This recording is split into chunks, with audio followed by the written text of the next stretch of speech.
പക്ഷെ മനസ്സിനെ ഞെക്കുന്ന ഒരു കാര്യം അവതരിപ്പിക്കാനാണ് ഞാൻ ഇവിടെ വന്നത്. ഗോത്രവകുപ്പ് ബ്രാഹ്മണർ ഭരിക്കട്ടെ എന്ന് കേന്ദ്രമന്ത്രി സുരേഷ് ഗോപി. ദ്രോഹിക്കാനായിട്ട് തന്നെ വന്ന് കയറിയിരിക്കുകയാണ് അശൂലം. ഉന്നത കുലജാതർ ആദിവാസി വകുപ്പിന്റെ ചുമതലയിൽ വന്നാൽ ആദിവാസി മേഖലയിൽ പുരോഗതി ഉണ്ടാകും. ഇയാളെ പറ്റി അങ്ങനെ ഒറ്റ വാചകത്തിൽ പറഞ്ഞാൽ ശരിയാവില്ല, ഒരുപാട് പറയാം. ഗോത്ര വിഭാഗങ്ങളുടെ കാര്യം ബ്രാഹ്മണനോ നായിഡുവോ നോക്കണമെന്നും കേന്ദ്രമന്ത്രി സുരേഷ് ഗോപി.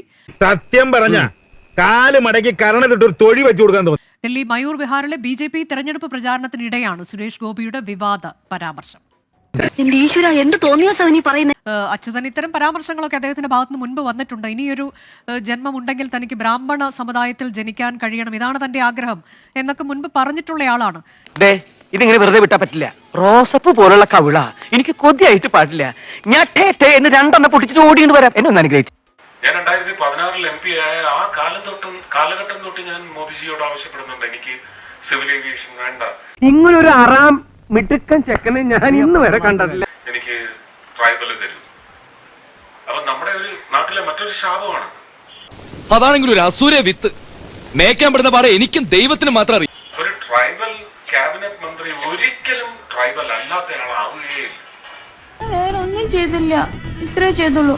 അതിനാണ് ഇവന്മാർ ഇങ്ങനെ ബഹളം വെക്കുന്നത്.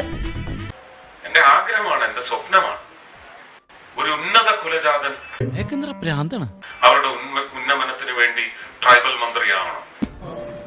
എന്തെന്നും അത് ഈ പറയുന്നല്ലോ. ഈ പരിവർത്തനം ഉണ്ടാവണം നമ്മുടെ ജനാധിപത്യ സംവിധാനം. നാക്കും അതിൽ നിന്ന് വരുന്ന വാക്കും. Be careful.